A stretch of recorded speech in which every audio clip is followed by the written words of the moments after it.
When Greg Hayes, a decorated soldier, returned home after years of risking his life overseas, he expected peace. Instead, he found war waiting on his doorstep. His house was stolen by squatters who laughed in his face and dared him to take it back. Keep watching to find out how this story unfolds. Before we begin, where are you watching our story from? Drop your location in the comment below. Let's begin. The rhythmic hum of Greg Hayes' old pickup truck filled the air, a sound so familiar it was almost a lullaby. Greg glanced at his reflection in the rearview mirror, adjusting the brim of his military cap. After 3 grueling years overseas, he was finally home. A decorated soldier, a survivor, a man with dreams of peace. The sight of the neighborhood swelled his chest with pride.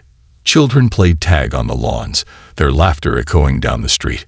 Elderly couples sat on porches, sipping lemonade, their wrinkles deepening with smiles. This wasn't just a place. It was the heart of Greg's childhood, shaped by his grandmother's enduring wisdom. He could still hear her voice in his head. Always remember, baby, a home is a blessing you earn, not just a roof you own. Greg slowed as he neared his street, the familiar feeling of nostalgia tightening in his throat. His grandmother's old house was no longer a crumbling relic. Over years of sacrifice and meticulous planning, Greg had turned it into a beacon of hope, a place to start anew. He pictured himself unlocking the door, dropping his duffel bag, and sinking into the couch. The thought made him smile. But the smile didn't last. As Greg turned the corner, something was wrong. His home, the pride of his life, looked like a stranger. The lawn he had tended with care was unkempt, littered with cans, plastic bags, and an old mattress. The bushes he once trimmed were overgrown, casting eerie shadows across the yard. His chest tightened as he saw the windows, his grandmother's windows, covered with greasy newspapers, dark and lifeless. Pulling into the driveway, Greg noticed a group of people on the porch. Strangers. They slouched in battered lawn chairs, beers in hand, smirking as if they belonged. His heart pounded. Slowly, he stepped out of the truck, his boots crunching against the gravel. "Excuse me," he said, voice firm but polite. "This is my house." The strangers exchanged glances, a ripple of amusement passing between them. The ringleader, a wiry man with a crooked grin and tattoos snaking up his neck, stood. He flicked his cigarette onto the porch. "Not anymore, soldier boy." Greg froze. "What do you mean? This is my property. I live here." The man, who introduced himself as Trey, crossed his arms. "Nah. See, we've been living here for months. Squatters' rights. This house ain't yours now." Greg's pulse thundered. His hands clenched into fists at his sides. "You need to leave. Now." Trey stepped closer, his grin widening as though Greg's anger fed him. "You're barking up the wrong tree, hero. We ain't going nowhere, and if you try something stupid, you'll regret it." Behind Trey, a few of his crew chuckled. A teenager among them, pale and timid, avoided Greg's gaze, shifting uncomfortably in his seat. But no one spoke up. Greg swallowed his pride and reasoned with himself.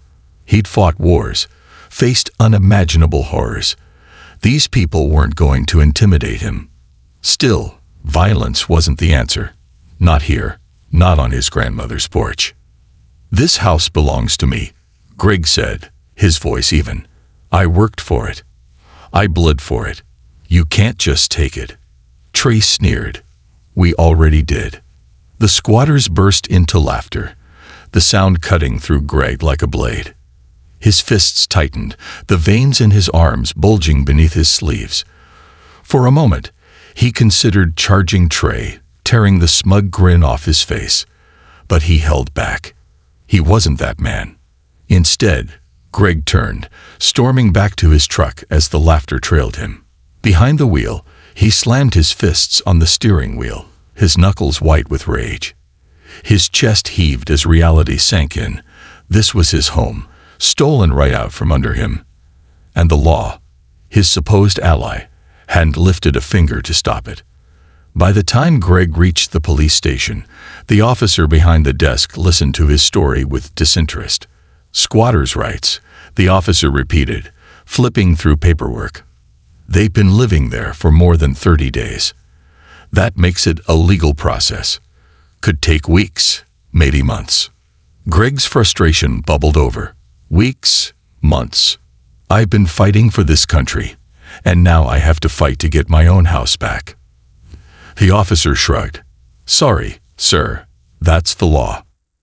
Defeated, Greg stepped outside, his breath fogging in the chilly night air. He drove back to the house, parking across the street. The porch light was on now, shadows moving behind the windows. They were living in his home, using his grandmother's furniture, violating everything he had worked for. Sitting in his truck, Greg stared at the house for hours, his thoughts a storm. The anger was overwhelming, but beneath it was something heavier: heartbreak.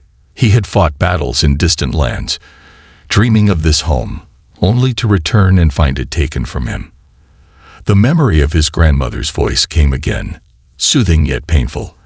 "Don't ever let anyone take what's yours, Greg. Not without a fight."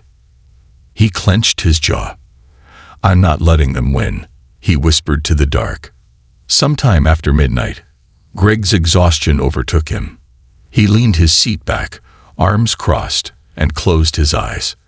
The quiet neighborhood hummed with the faint rustle of leaves and the occasional bark of a distant dog. But as the hours crept by, something else stirred. Inside the house, Trey stood at the window, peering through the tattered curtains. His eyes glinted in the faint glow of the street lamp.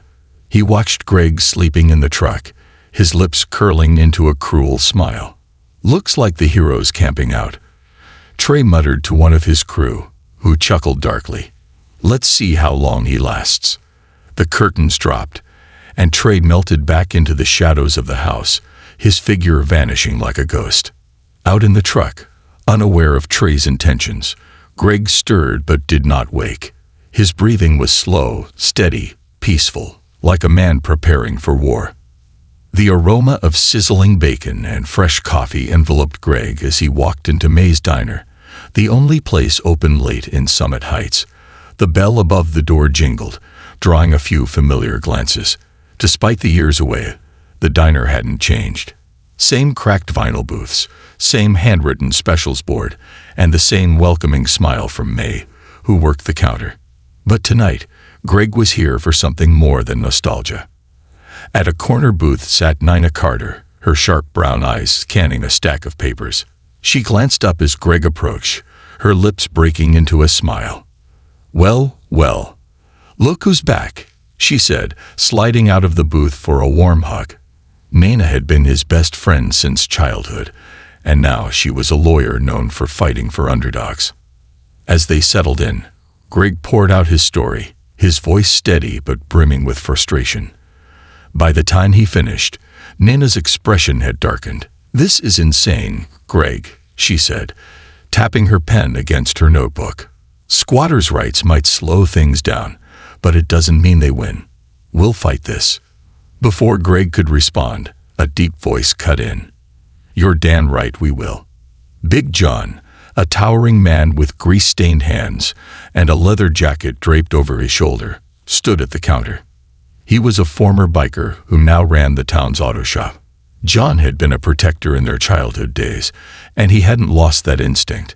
He strode over, his heavy boots echoing in the diner, and clapped Greg on the shoulder.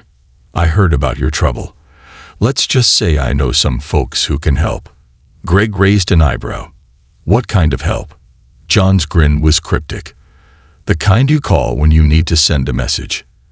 As Nina scribbled notes and John made a mysterious phone call from outside the diner, Greg felt the faintest flicker of hope. For the first time, he wasn't alone in this fight. The next day, Greg stood on the sidewalk outside his home, a box of groceries in hand. His breath formed small clouds in the cool morning air, but his resolve was steady.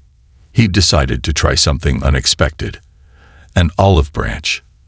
If he couldn't outfight Trey, maybe he could outthink him. The squatters watched him approach, their laughter dying as Trey stepped forward, his eyes narrowing. Greg held up the box. "I brought this for you. I know things are tough, and I'm not here to start trouble. I just want my home back." Tree snorted, crossing his arms. "You think this makes us even? You think this gets you your house?"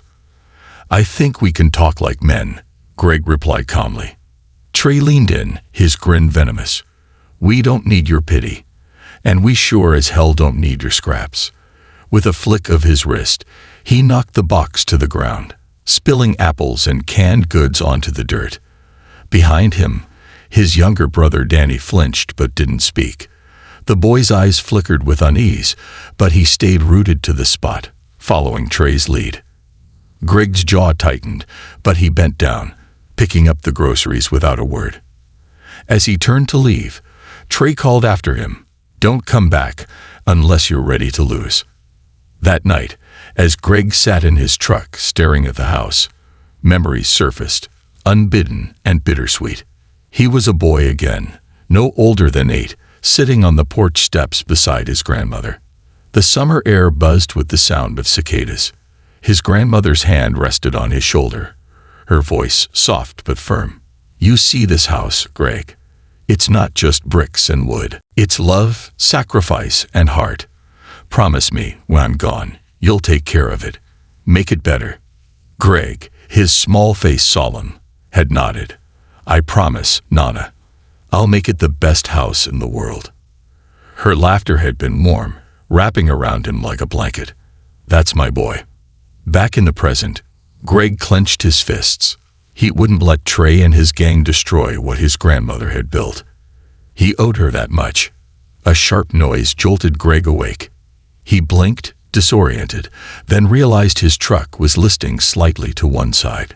Stepping out, he saw the damage. All 4 tires slashed. The acrid smell of spray paint hit him next. On the side of his truck, in bold red letters, were the words, "This is ours now." For a moment, rage clouded his vision. But instead of succumbing to it, Greg grabbed his phone, snapping pictures of the damage. He began documenting everything. The graffiti, the slash marks, even the trash on the lawn.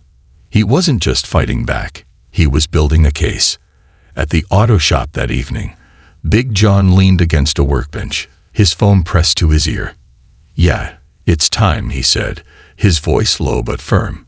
"Bring the boys. We'll handle it." When Greg asked him about the call, John simply grinned. "You'll see. Just be ready." Later that night, as Greg lay in his truck, a distant rumble broke the silence. It started faint and far off, but it grew louder, more distinct. A sound like rolling thunder. Greg sat up, heart pounding. The roar of motorcycles filled the air, their headlights cutting through the darkness like fireflies. From the porch, Trey and his gang emerged, their expressions hardening as the sound drew closer. One by one, the motorcycles lined the street, their riders clad in leather and steel, faces shadowed under helmets.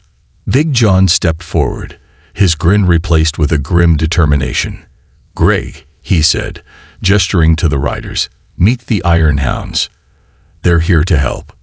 Greg's heart raced. The bikers were intimidating, their presence an undeniable show of power. For the first time, Trey looked genuinely rattled. But what did this mean for the fight ahead? And just how far would the Iron Hounds go to help Greg reclaim his home? The battle had truly begun, and the stakes were higher than ever. The sound of the motorcycles lingered in the air, a promise of the reckoning to come. The first light of dawn was just peeking over the rooftops when the rumble began. It started faint, almost imperceptible, but grew louder with each passing second. A low, steady roar that sent vibrations through the ground. Greg stood in the middle of the street, his arms crossed, watching as the procession of motorcycles appeared, their headlights blazing like twin suns in the gray morning. The Iron Hounds had arrived. They were an imposing sight, leather jackets emblazoned with the gang's snarling wolf emblem, boots that struck the pavement like war drums, and helmets that obscured their faces, making them look more like soldiers than bikers.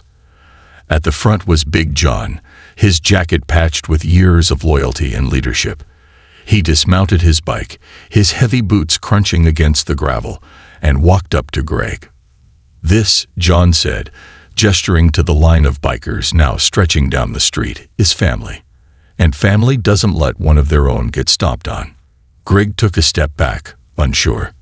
He felt the weight of their presence, their unspoken promise of protection, but also the unshakable sense that this could spiral out of control. "John," Greg began, his voice cautious, "this isn't what I had in mind." "Relax, soldier," John said, his grin lopsided but reassuring. "We don't start trouble. We finish it." The bikers parked their bikes in formation, their engines still growling like a warning to anyone foolish enough to cross them. One by one, they dismounted, forming a wall of leather and steel in front of Greg's home. For the first time in days, Greg felt like Trey might finally feel the fear he'd inflicted on others. Greg paced the sidewalk, his mind a whirlwind of doubt. The Iron Hound's presence was powerful, but it was also provocative. "This is my fight," he said to Big John, lowering his voice to avoid drawing attention from the bikers. "I don't want anyone getting hurt because of me." John clapped a reassuring hand on Greg's shoulder. "You've been fighting fair, and look where it's gotten you. Sleeping in your truck. Sometimes you need a little unfair on your side." Greg hesitated. "And what happens if Trey escalates? If someone gets hurt?" John's grin faded, replaced by a look of quiet resolve. "Then we handle it. But we're not here to throw the first punch. We're here to make sure you get what's yours." Reluctantly, Greg nodded. The bikers had stationed themselves like sentinels, a visible deterrent to Trey's crew. They weren't aggressive, yet, but their mere presence radiated authority. Trey wouldn't dare make a move without thinking twice. At least, Greg hoped he wouldn't. It didn't take long for Trey to react. The squatters spilled out of the house like rats from a sinking ship, their sneers faltering as they saw the bikers lined up like statues. Trey, however, was unfazed. He strutted down the porch steps, his bat resting casually on his shoulder, his smirk unwavering. "What's this?" Trey sneered, addressing Greg. "You brought your little biker boyfriends to scare me." Greg stepped forward, but Big John stopped him with a raised hand. "No," John said, his voice deep and calm. "He didn't. I brought them. And we're not here to scare you. We're here to make sure you understand something. This house doesn't belong to you." Trey laughed, a short, barking sound. "Is that right?" He turned to his crew, who had begun arming themselves with bats and knives. "You think a bunch of old bikers are gonna stop us?" As Trey's words echoed through the street, his younger brother Danny stepped forward, his hands raised in a placating gesture. "Trey, maybe we should just talk. This is getting out of hand." Trey shoved Danny aside. "Shut up, Danny. You don't get to talk." The bikers didn't move, their silence more intimidating than any threat. But Greg could feel the tension rising, like a string pulled too tight. The breaking point came suddenly. One of Trey's men, emboldened by the moment, hurled an empty bottle at the bikers. It shattered at their feet, the sound piercing the air like a gunshot. Big John turned to his crew. "You know the rules," he said, his voice low but firm. The bikers advanced as one, their boots pounding the pavement like a war drum. Trey's crew retreated into the house, slamming the door and barricading it with whatever they could find. The Iron Hounds stopped at the porch, their presence alone enough to send a clear message. "We're not going anywhere." From the street, Greg shouted, "John, stop. This isn't what I want." But the bikers didn't back down. Inside the house, Trey's crew could be heard shouting and arguing, their bravado cracking under the weight of their fear. Greg's heart pounded as he saw the situation spiraling out of control. If this turned into a full-blown fight, someone would get hurt, or worse. As Greg stood frozen, unsure of what to do, he felt a tug on his sleeve. He turned to see Danny, his face pale but determined. "I need to talk to you," Danny said, his voice trembling. Greg hesitated, then nodded, pulling Danny to the side. "I didn't want any of this," Danny confessed, his words tumbling out in a rush. "I didn't want to be here, but Trey, he doesn't give me a choice." "Then leave," Greg said. "You don't have to do this." Danny shook his head.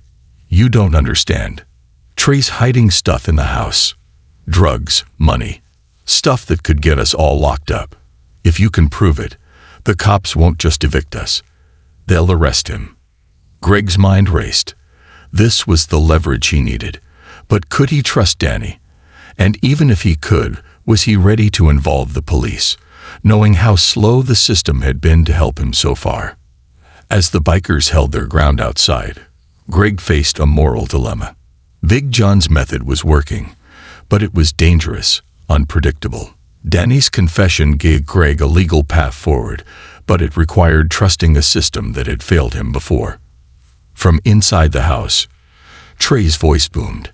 "This isn't over," he shouted, though his words lacked their usual venom. Greg turned to John. "I need time to figure this out." John nodded, but his expression was grim. "You don't have much. Trey's not gonna back down, and neither are we." In the distance, the sun dipped lower, casting long shadows across the street. The air was heavy with tension, the kind that could ignite with a single spark. Greg stood in the eye of the storm, his next move determining whether this battle ended in justice or destruction. The riders had brought the fight to Trey's doorstep, but the real battle was just beginning. Greg was running out of time, and the stakes had never been higher. Would he trust the bikers' raw force or the fragile promise of the law? The answer would shape the fate of his home and his future. Night fell heavy and silent over Summit Heights. Greg moved with practiced precision, his military training coming to life as he approached his house under the cover of darkness. The world around him was eerily still, but his heartbeat thundered in his ears. Danny's whispered directions played in his mind as he crept along the back fence. The weak point in the window frame gave way with a soft groan, allowing Greg to slip inside. He crouched in the shadows, his flashlight muted with a strip of duct tape to avoid drawing attention. The air inside was thick with the stench of cigarettes and spilled beer, the home he had once dreamed of now reduced to a wreckage of chaos and neglect. Greg's breath hitched when he entered the living room. The walls, once adorned with his grandmother's carefully chosen decorations, were now smeared with graffiti. The couch was slashed, its stuffing spilling out like open wounds. On the floor lay a scorched pile of trash, the charred edges of a photo album catching Greg's eye. His hands trembled as he picked it up, the faint outlines of his grandmother's face barely visible through the soot. Rage bubbled in his chest, but he forced it down. There was no room for fury now, only focus. Danny hadn't lied. In the corner of the room, hidden beneath a loose floorboard, Greg found the stash. Plastic bags filled with powder, rolls of cash bound with rubber bands, and a ledger scribbled with names and numbers. It was everything he needed. As he slipped back out into the night, Greg paused, casting one last glance at the house. It was a battlefield now, but he wasn't leaving it behind. Not this time. The next morning, Greg stood tall in the front yard, the incriminating evidence laid out before him in plain sight. Trey and his crew stumbled onto the porch, their laughter dying as they noticed Greg's unyielding stance. "You've got two choices," Greg said, his voice steady but cold. "Leave now, or I call the cops and hand them everything." Trey's eyes narrowed, his smirk replaced by a dangerous glint. "You think you can scare me?" he growled, stepping off the porch. "This is my house now, soldier boy." "It's my house," Greg shot back, taking a step forward. "And your time's up." Trey lunged, his movements sharp and wild, but before Greg could react, a wall of leather and steel descended. Big John and the Iron Hounds were there in an instant, stepping between Trey and Greg. The sheer force of their presence sent Trey stumbling back. "You want to try that again?" Big John asked, his voice low and menacing. Trey hesitated, his bravado faltering as the bikers closed ranks. Behind him, Danny finally stepped forward, his hands trembling but his voice clear. "This is over, Trey. I'm done." Trey whirled around, his expression twisting with betrayal. "What did you say?" "I said I'm done," Danny repeated, his shoulders squaring. "You don't own me." For a moment, Trey looked ready to strike, but the weight of Greg's evidence and the biker's imposing presence finally broke him. He spat at the ground, his voice laced with venom. "You're gonna regret this." As Trey retreated, sirens wailed in the distance. The police cars arrived, lights flashing, and officers swarmed the property. Greg handed over the evidence, explaining everything he had found. Trey's protests turned to panic as the officers uncovered the drugs and cash hidden inside the house. One by one, his crew was cuffed and led away. Greg glanced at Big John, who gave a small nod. "Nina's idea," John said with a grin. "We gave the cops a little nudge to speed things up." Nina arrived moments later, her suit pristine and her briefcase in hand. "Trey and his crew are done," she said confidently. "And I made sure the paperwork for the house is rock solid. No more loopholes." For the first time in weeks, Greg allowed himself a deep, steadying breath. His home was finally his again. The following days were a blur of activity. The community, inspired by Greg's perseverance, rallied around him. Neighbors who had once been too afraid to act now came forward with offers of help. Together, they cleaned the yard, repaired the broken windows, and repainted the walls. In the front yard, Greg stood with a small tree in his hands. The neighbors gathered around as he dug a hole and carefully planted it, the fresh soil a symbol of renewal. "This is for my grandmother," he said softly, his voice thick with emotion. "For her dreams, and for everyone who's helped me keep them alive." Danny stood nearby, hesitant but determined. "If you'll let me," he said quietly, "I'd like to help. I want to make things right." Greg studied him for a moment, then nodded. "You're welcome here, Danny, but it's up to you to prove you mean it." That evening, as Greg sat on the newly restored porch, the memories of his grandmother came rushing back. He could almost see her sitting beside him, her hands folded neatly in her lap, her smile warm and knowing. "When you fight for what's right," her voice echoed in his mind, "you never fight alone." Greg closed his eyes, a faint smile on his lips. She was right. He hadn't fought alone. Big John, Nina, the Iron Hounds, and even the neighbors had come together, each playing a part in reclaiming not just his house, but his sense of hope. As the night deepened, the distant rumble of motorcycles echoed one last time. Greg stood, watching as the Iron Hounds rode past, their headlights fading into the darkness. Big John gave him a parting salute, a promise that they would always have his back. With the house quiet and the yard peaceful, Greg finally stepped inside. The walls still bore the scars of the battle, but they were his walls. His grandmother's home, his dream, and now, his future. On a quiet morning, a self-assured woman's snap judgment leads to a call to the police, branding a black dog walker as suspicious.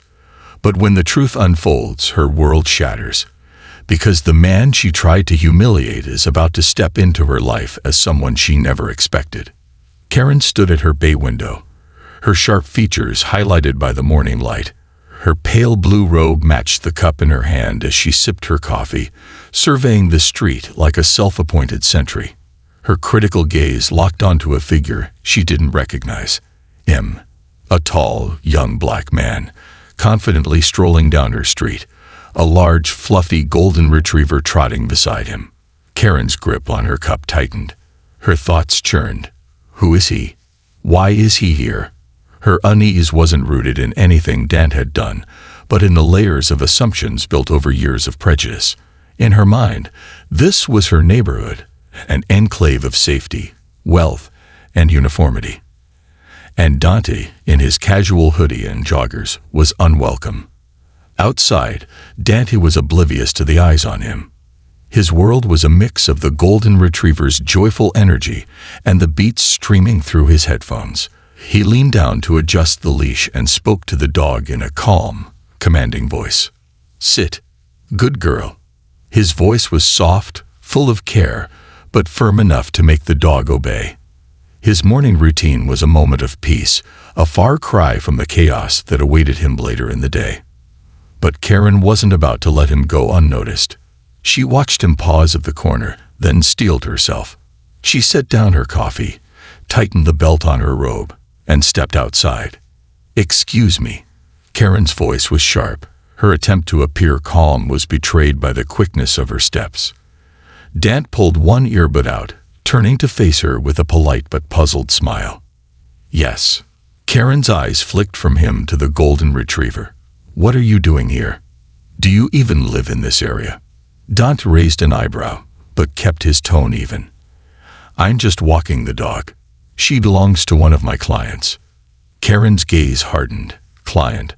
So you're some kind of dog walker?" Dant nodded. "That's right." Her unease deepened. The idea of a stranger, especially a black man, being in her neighborhood for work unsettled her. "Well," she pressed, "this isn't a public area. Do you have permission to be here?" Dante took a calming breath. "Yes, Mom. Like I said, I'm walking the dog for a client who lives just down the street." Karen wasn't satisfied. To her, his politeness felt like evasion. She stepped closer, her tone sharpening. "You need to leave. People like you shouldn't just wander around here." Dant, still calm, began to step away. "I'll finish up and be out of your way." But Karen wasn't done. She moved to block his path. "No. I think it's best if we settle this now. I'm calling the police." Dant stood still as Karen pulled out her phone, her hands trembling, not with fear, but with the thrill of control. She gave a frantic description to the dispatcher, labeling Dante as suspicious and claiming she felt threatened. Minutes later, sirens broke the morning calm. 2 police cars pulled up, lights flashing. Karen stood triumphantly on her lawn, watching as 2 officers approached Dante. "Sir, can we see some ID?" one officer asked, his tone professional but wary. Dante handed over his license without hesitation, explaining again that he was a professional dog walker. The officers turned to Karen. "He was loitering," she said, her voice trembling for effect. "I don't know what he was doing, but I didn't feel safe." Dante frowned, keeping his voice steady. "I've done nothing wrong. The dog belongs to one of your neighbors. Feel free to call them." The officers glanced at each other. One began to radio for confirmation, while the other turned back to Dante, asking more questions. Dante remained calm, his posture relaxed but his eyes alert. Inside, a simmering frustration bubbled. He'd faced situations like this before.